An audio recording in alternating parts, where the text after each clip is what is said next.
नमस्कार, आप देख रहे हैं खबर हिमाचल और मैं हूं आपके साथ मुस्कान हुसैन। बुलेटिन की शुरुआत करेंगे हम खबर के साथ। बता दें, कांग्रेस पार्टी के वरिष्ठ नेता हर्ष महाजन द्वारा कांग्रेस पार्टी को छोड़ भाजपा का दामन थामने पर धर्मशाला के विधायक विशाल नहरिया ने उनका स्वागत किया है। इसके साथ ही उन्होंने कहा है कि हर्ष महाजन कांग्रेस पार्टी के बहुत ही वरिष्ठ नेता थे। उन्होंने कहा है कि भाजपा की नीयत और नीतियां एकदम जनहितैषी हैं और यही वजह है कि दूसरी पार्टियों के नेता एक एक कर अपनी पार्टी का दामन छोड़ भाजपा में शामिल हो रहे हैं। हर्ष महाजन जी कांग्रेस के वरिष्ठ नेता थे और कांग्रेस पार्टी की नीतियों से दुखी होकर आज उन्होंने भारतीय जनता पार्टी का दामन थामा है। मैं उनका स्वागत करता हूं, अभिनंदन करता हूं। और आज आप देखेंगे कि किस तरह से ये दौर आ चुका है कि कांग्रेस के बहुत वरिष्ठ नेता कार्यकर्ता जो है आज कांग्रेस पार्टी को छोड़कर जो है वो भाजपा में शामिल हो रहे हैं। भाजपा की नीतियों से, भाजपा की कार्यप्रणाली से और भाजपा के नेतृत्व से सभी लोग जो हैं उनकी सराहना करते हैं। और जो आज भारतीय जनता पार्टी का नेतृत्व जिस तरह से देश और प्रदेश के अंदर अच्छा काम कर रहा है, अच्छी नीतियों के साथ चल रहा है, जिसको लोगों का भी एक सहयोग सपोर्ट मिल रहा है, इन सारी चीज़ों को ध्यान में रखते हुए ये इस दिशा में जो है आज पूरा देश बढ़ रहा है। और निश्चित तौर पे ये सीधा संकेत है कि आने वाले हिमाचल प्रदेश के चुनावों में भारतीय जनता पार्टी की सरकार बनने वाली है और हिमाचल प्रदेश में रिवाज बदलने वाला है। वर्तमान सरकार भाजपा की है, आने वाली सरकार भी भारतीय जनता पार्टी की होगी। विश्व रेबीज दिवस पर क्रांति संस्था ने लगभग 100 से ऊपर कुत्तों का टीकाकरण किया है। क्रांति संस्था के संस्थापक धीरज महाजन ने बताया कि जिन कुत्तों को हम खाना खिलाते हैं उनको रेबीज का टीकाकरण करना भी हमारी नैतिक जिम्मेदारी बनती है। उन्होंने बताया कि रेबीज एक ऐसी जानलेवा बीमारी है जिसका आज तक कोई उपचार नहीं हो सका है। बता दें, क्रांति संस्था ने पशुपालन विभाग के साथ मिलकर कोतवाली बाजार, मकलोडगंज, खनिहारा रोड और कचहरी अड्डा तथा शीला चौक में टीकाकरण किया है। बेसहारा कुत्तों को शहर के अपनी गलियों को हम खिलाते हैं, तो अगर खिलाने की जिम्मेदारी हम निभाते हैं तो मुझे लगता है कि उनकी वैक्सीनेशन, उनकी एंटी रेबीज की, उनकी नसबंदी की जिम्मेदारी भी हमें निभानी चाहिए। कल को ये किसी को काट ले या कुछ हो जाए, ना उस इंसान को दिक्कत हो ना इस पशु को दिक्कत हो। तो आज वर्ल्ड एंटी रेबीज डे पर हमारी टीम ने लगभग 150 से ऊपर कुत्तों को वैक्सीनेशन करने जा रहे हैं और कोतवाली बाजार, दाड़ी, शीला चौक, दाड़ू, धर्मशाला, यहाँ पर हम vaccination world anti rabies day पर रेबीज की हम वैक्सीनेशन करने जा रहे हैं। आम आदमी पार्टी के प्रदेश अध्यक्ष सुरजीत ठाकुर ने चंबा में प्रेस कॉन्फ्रेंस कर जिले की बदहाल स्वास्थ्य सुविधाओं को लेकर जयराम सरकार को घेरा है। सुरजीत ठाकुर ने कहा है कि चंबा के मेडिकल कॉलेज में मरीजों को इलाज की सुविधा नहीं मिलती और मेडिकल कॉलेज मात्र रेफर अस्पताल बनकर रह गया है, जहां आने वाले मरीजों को शिमला या टांडा रेफर कर दिया जाता है। मेडिकल कॉलेज में अल्ट्रासाउंड मशीन तो है, लेकिन गर्भवती महिलाओं को 2-2 महीने बाद की डेट दी जा रही है, जो कि दुर्भाग्यपूर्ण है। देखिए, हमारी 4 उम्मीदवारों की लिस्ट पिछले हफ्ते जारी हो चुकी है और बहुत जल्दी हमारी अगले जितने भी हमारे कैंडिडेट्स हैं वो क्लियर हो जाएंगे। नवरात्रों के बीच में ही हो जाएगा। कुछ ऐसे जैसे फाइनलाइज हो रहा है। हमारा जो पार्टी का प्रोसेस है टिकट देने का, वो थोड़ा लंबा है। पिछले 3 महीने से लगातार चल रहा है और उसमें सारी चीज़ें देखी जाती है। जो सर्वे एजेंसियां हैं उनसे भी सर्वे करवाया जाता है। हमारा खुद का भी पार्टी का गुप्त सर्वे होता है। हमारा संगठन भी सर्वे करता है। इसमें लॉयल्टी, रेगुलरिटी और सिंसियरिटी, ये सारी चीज़ें देखी जाती है कैंडिडेट के अंदर में। उसके बाद फाइनल होता है। देखिए, इसमें मैं आपको बात बताना चाहता हूँ कि नए पुराने की राजनीति आम आदमी पार्टी की नहीं है। लिंग और भेद की भी राजनीति नहीं है। धर्म और जाति की और दलगत की राजनीति आम आदमी पार्टी नहीं करती। हमें अच्छे लोग चाहिए और अच्छे लोगों का, जिनका जनता में नाम है, जो पहले से काम कर रहे हैं। ऐसा नहीं कि कोई आदमी एमएलए बनेगा तभी वो अच्छा काम कर सकता है। ऑलरेडी बहुत सारे ऐसे समाज से भी लोग हैं समाज के अंदर जो पहले से काम कर रहे हैं। तो नए पुराने का ऐसा कोई यहाँ पे राजनीति नहीं है। जो अच्छे लोग हैं, जो समाज के लिए पहले से काम कर रहे हैं, जो वो काम कर रहे हैं, जब एमएलए बनेंगे तो और स्पीड से बढ़िया काम करेंगे। सरकार में आएंगे तो और तेज़ी से काम करेंगे। अगर कंडीशन पे ज्वाइनिंग करवानी होती तो पहले 4 महीने पहले हो चुकी होती। कांगड़ा से सदर विधायक पवन काजल ने प्रदेश के गग्गल एयरपोर्ट के विस्तारीकरण को लेकर फिर से ये सवाल खड़े किए हैं। काजल ने कहा है कि जब वो कांगड़ा में हैं तब तक वह गग्गल एयरपोर्ट के विस्तार का विरोध करते रहेंगे। काजल ने कहा है कि उनकी ओर से लगातार सुझाव दिया जा रहा है कि गग्गल एयरपोर्ट को फ्लाइंग स्कूल में तब्दील करके बोर्ड कुआलू में सैकड़ों एकड़ बाजार जमीन पर एयरपोर्ट बनाया जाए। ना तो किसी का कारोबार उजड़ेगा और ना ही किसी की रिहायश को नुकसान होगा और जनता को भी उससे लाभ होगा। जो मैं कह रहा हूँ, इसकी जद में जो इसको एक्सपेंड करने से जो इसकी जद में आ रहे हैं, सनौरा है, डुग्यारी है, गग्गल है, सहोड़ा है, इच्छी है, मटौर है, इसकी जद में आने वाले जो लोग हैं,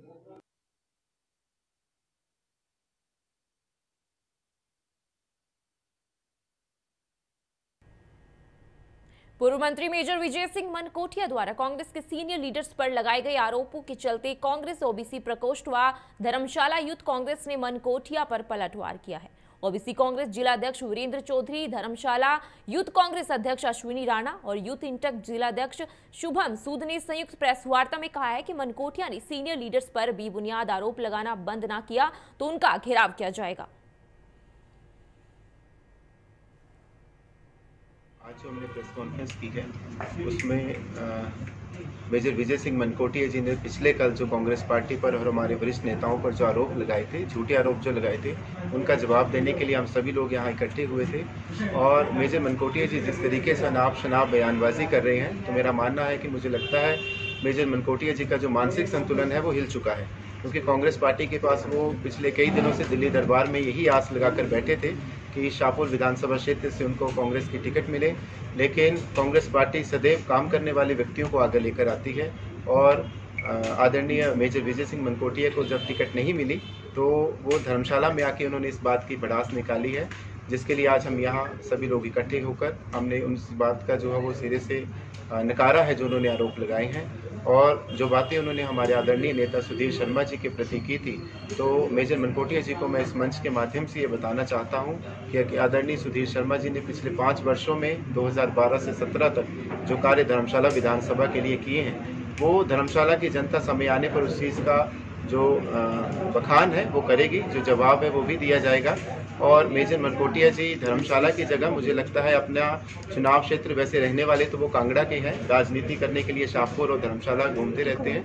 आप अपने विधानसभा क्षेत्र को संभालें और अगर आपने काम कुछ किया होगा, क्योंकि अभी तक तो मुझे कुछ नज़र नहीं आता उन्होंने शाहपुर में क्या किया है, लेकिन फिर भी अगर उन्होंने कुछ काम किया है तो आने वाले 2022 के चुनाव बहुत नज़दीक हैं। आप चुनाव का पर्चा भरें, चुनाव लड़ें, जनता उसका जवाब देगी।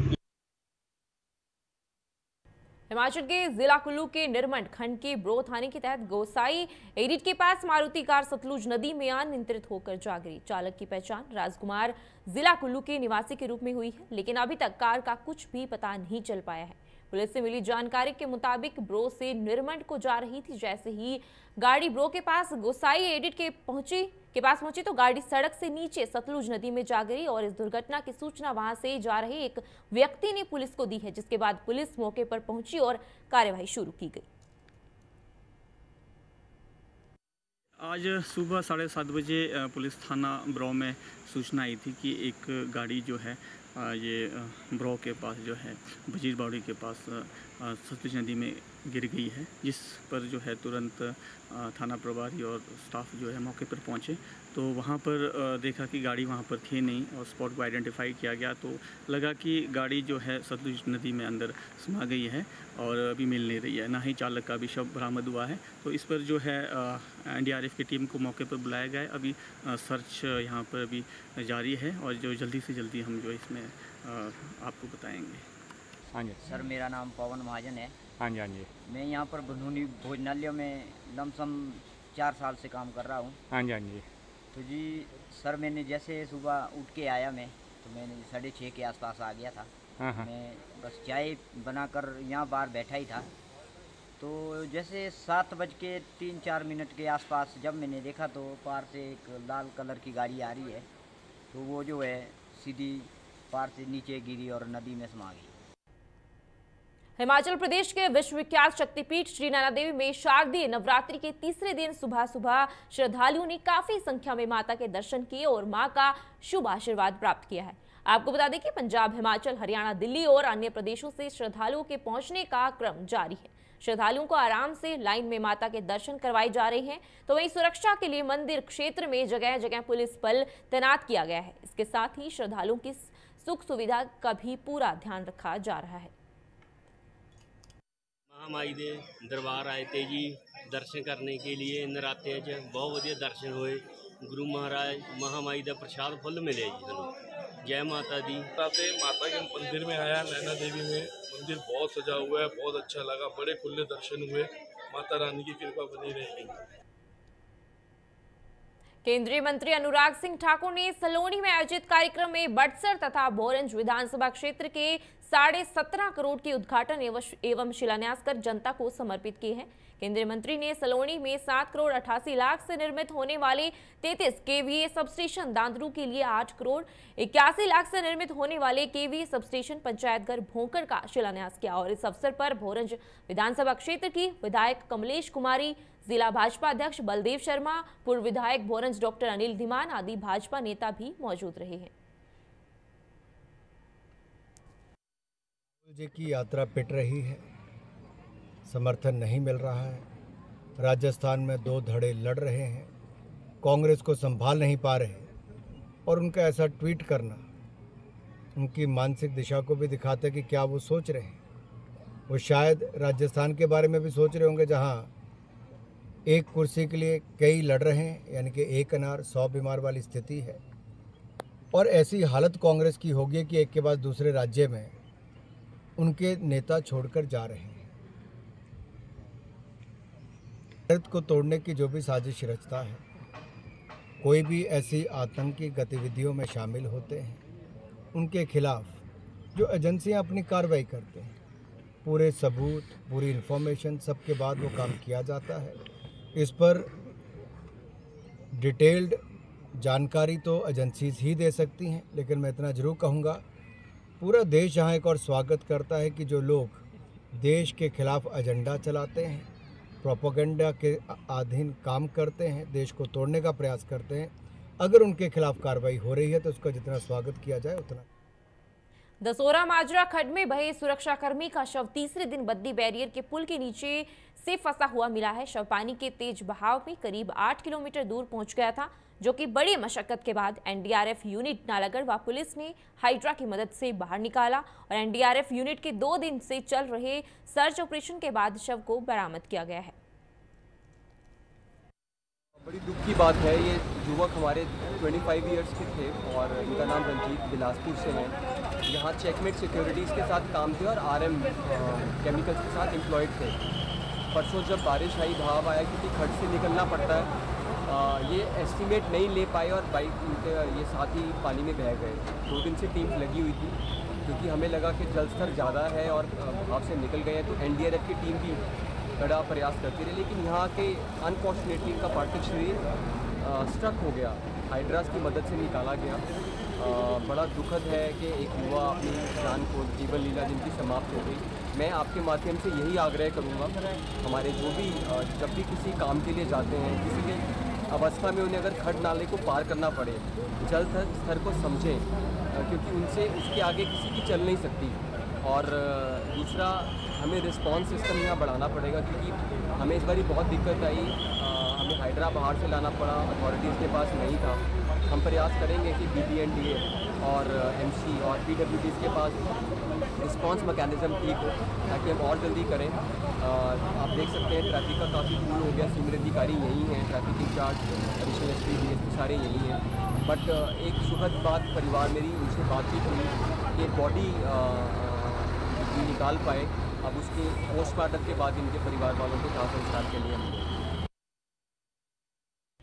प्रदेश सरकार द्वारा सराज विधानसभा क्षेत्र के हजारों लोगों को एक बड़ी सुविधा उपलब्ध करवा दी गई है। नेशनल हाईवे 21 चंडीगढ़ मनाली पर स्थित हणोगी से सराज क्षेत्र के खोला नाला के लिए बनाए गए 25 करोड़ की लागत से निर्मित केबल आधारित हंडोगी पुल को मुख्यमंत्री जयराम ठाकुर द्वारा जनता को समर्पित कर दिया गया है। बता दें जिला मंडी के हंडोगी खोलानाल के बीच ब्यास नदी पर निर्मित केबल आधारित स्पेन ब्रिज सराज विधानसभा क्षेत्र के लिए लाइफलाइन के तौर पर कार्य करेगा।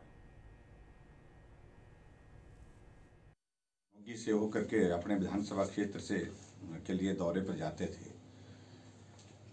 हम नेशनल हाईवे पर गाड़ी छोड़ जाते थे। नेशनल हाईवे के साथ सामने वाला दरिया का उस छोर, वहां से हमको पैदल ही चलना पड़ता था और कोई रास्ता नहीं होता था और कोई सड़क की गुंजाइश नहीं थी। सड़क बनाने का लाभ भी नहीं था तब तक लिए जब तक के लिए वहां पर पुल नहीं बनता। और पुल के लिए हमने जब अधिकारियों से बातचीत की, कहा कि इस पुल का स्पैन बहुत बड़ा है, ब्यास जो है बहुत टर्बुलेंट नदी है, ऐसे में बहुत ज़्यादा वक्त इसमें लगेगा, बहुत ज़्यादा पैसा इसमें लगेगा।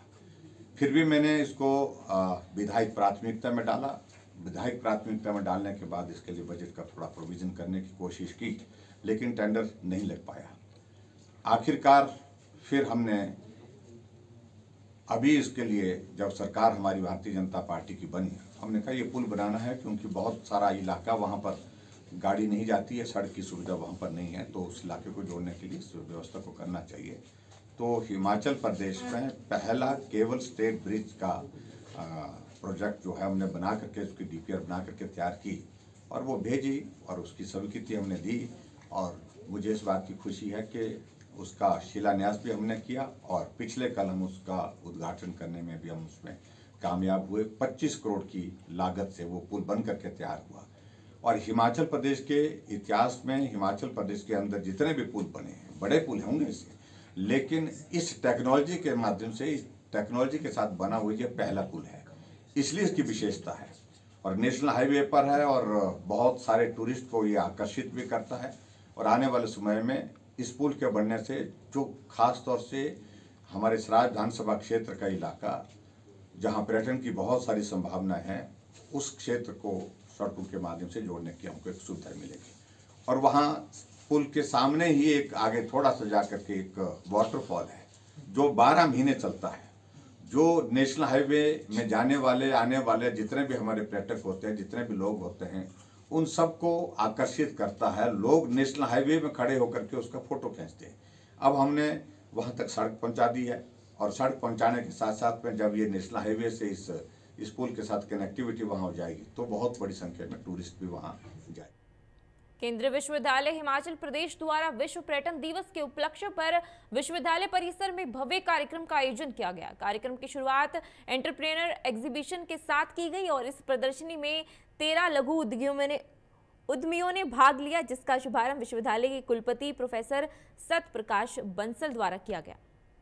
वहीं इन प्रदर्शनों के माध्यम से लघु उद्यमियों द्वारा हिमाचल प्रदेश की कला एवं संस्कृति को दिखाने का प्रयास किया गया और इसके साथ विश्वविद्यालय में स्टेक होल्डर वर्कशॉप का भी आयोजन किया गया, जिसमें लगभग 19 स्टेक होल्डर्स ने भाग लिया व हिमाचल में पर्यटन को और अधिक बढ़ाने के विषय में चर्चा की गई। मैं समझता हूँ कि आज जिस तरह की प्रदर्शनी हमारे पर्यटन विभाग के बच्चों ने लगाई है, मैं उसके लिए उनको बधाई देता हूँ। विभाग के अध्यापकों को, डीन आशीष नाग को और प्रोफेसर सुमन शर्मा को बधाई देता हूँ इस सुंदर प्रयोजन के लिए, क्योंकि इस बार का जो वर्ल्ड टूरिज्म डे का थीम है रीथिंकिंग टूरिज्म। 2 साल हमारे कोविड के गए हैं और कोविड में जो सबसे ज़्यादा इफ़ेक्ट हुआ है वो हमारे टूरिज्म इंडस्ट्री को। टूरिज्म इंडस्ट्री को जितना धक्का लगा, मुझे लगता है कि now it is a time, जिस तरह का थीम रखा गया है rethinking tourism, now it is a time to rethink about the new kind of tourism. It is a time to reinvent the new kind of tourism. और उसके तहत हमने जो यहाँ विभाग में भी जो बदलाव किया है, करिकुलम में बदलाव किया है, एक मंत्रा को हमने लिया है स्किल, रीस्किल और अपस्किल। बच्चों का स्किल कैसे बढ़े, उनको रीस्किल अपस्किल कैसे किया जाए, उसके द्वारा हमने कुछ एक certificate courses, value added courses इस तरह के शुरू करने का इस विभाग में निर्णय लिया है। फिलहाल के लिए बस इतना ही। तमाम खबरों के लिए देखते रहिए इंडिया न्यूज पंजाब हिमाचल। नमस्कार।